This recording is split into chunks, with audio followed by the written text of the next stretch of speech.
ദൗർഭാഗ്യവശാൽ കേരളത്തിൽ മുഖ്യമന്ത്രി ശ്രീ പിണറായി വിജയനും പ്രധാനമന്ത്രി ശ്രീ നരേന്ദ്രമോദിയും ഒരേ സ്വരത്തിലാണ് സംസാരിക്കുന്നത്. ഇവരുടെ പ്രസ്താവനകൾ ഏതോ ഒരു കേന്ദ്രത്തിൽ ഒരുമിച്ച് തയ്യാറാക്കിയതുപോലെയാണ്, ഒരേ ടോണിലാണ് രണ്ടുപേരും സംസാരിക്കുന്നത്. രണ്ടുപേരുടെയും ലക്ഷ്യം ശ്രീ രാഹുൽ ഗാന്ധിയാണ്. 2014 മുതൽ രാഹുൽ ഗാന്ധിയെ വ്യക്തിഹത്യ ചെയ്യാൻ BJP നടത്തുന്ന പദ്ധതികൾ ഇപ്പോൾ ശ്രീ പിണറായി വിജയനും CPM-ഉം കേരളത്തിൽ ഏറ്റുപിടിച്ചിരിക്കുകയാണ്. 2014 മുതൽ രാഹുൽ ഗാന്ധിക്കെതിരെ എന്താണ് നരേന്ദ്രമോദിയും BJP നേതാക്കളും പ്രചരിപ്പിച്ചത്, അതിപ്പോൾ 10 വർഷം കഴിഞ്ഞപ്പോൾ കേരളത്തിൽ CPM-ഉം പിണറായി വിജയനും ആവർത്തിക്കുകയാണ്. ഒരേ സ്വരമാണ്, ഒരേ രീതിയിലാണ് അവർ മുന്നോട്ട് പോകുന്നത്.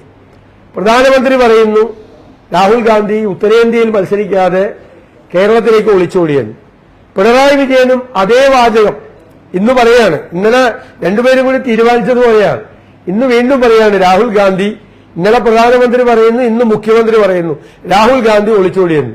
ഈ പ്രധാനമന്ത്രി ഗുജറാത്തിലല്ലല്ലോ മത്സരിക്കുന്നത്, വാരണാസിയിലല്ലേ മത്സരിക്കുന്നത്. വാരണാസി വേറെ സ്റ്റേറ്റ് അല്ലേ, അല്ലേ? എന്നിട്ട് ആ പ്രധാനമന്ത്രി പറയാണ് രാഹുൽ ഗാന്ധി അവിടെ മത്സരിക്കുന്നില്ല എന്ന്. ഞങ്ങളിത് ഏത് സീറ്റിൽ മത്സരിക്കണം, എങ്ങനെ പ്രചരണം നടത്തണം എന്നത് അതാത് പാർട്ടികളല്ലേ തീരുമാനിക്കേണ്ടത്. ഞങ്ങളുടെ പ്രചരണം എന്തായിരിക്കണം, ഞങ്ങളുടെ സ്ഥാനാർത്ഥി ആരായിരിക്കണം, ഞങ്ങളുടെ സ്ഥാനാർത്ഥികൾ എവിടെ മത്സരിക്കണം എന്ന് തീരുമാനിക്കുന്നത് ഇന്ത്യൻ നാഷണൽ കോൺഗ്രസ് അല്ലേ.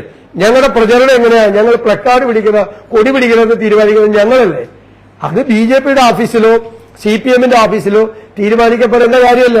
ഇപ്പൊ കണ്ണൂര് മുഖ്യമന്ത്രി അടക്കമുള്ള CPM-ന്റെ പ്രധാനപ്പെട്ട നേതാക്കളെല്ലാം മത്സരിക്കുന്നത് കണ്ണൂരാണ്. അവിടെയാണ് ബൂത്ത് പിടുത്തമുള്ളത്, അക്രമങ്ങളുള്ളത്, ഏറ്റവും കൂടുതൽ പ്രശ്നങ്ങളുള്ള സ്ഥലമാണ്. നിങ്ങൾ അവിടെ മത്സരിക്കാതെ എറണാകുളത്ത് വന്ന് മത്സരിക്കാൻ ഞാൻ പറയോ? ഞങ്ങൾ അങ്ങനെ പറയില്ല. അവർക്ക് ഇഷ്ടമുള്ളിടത്ത് മത്സരിക്കാം, അവരുടെ പാർട്ടിയാണ് തീരുമാനിക്കുന്നത്. എന്റെ ജില്ലയായ എറണാകുളത്ത് വന്ന് മത്സരിക്കാൻ ധൈര്യമുണ്ടെന്ന് ഞാൻ മുഖ്യമന്ത്രിയോട് ചോദിക്കേണ്ട ആവശ്യമില്ല.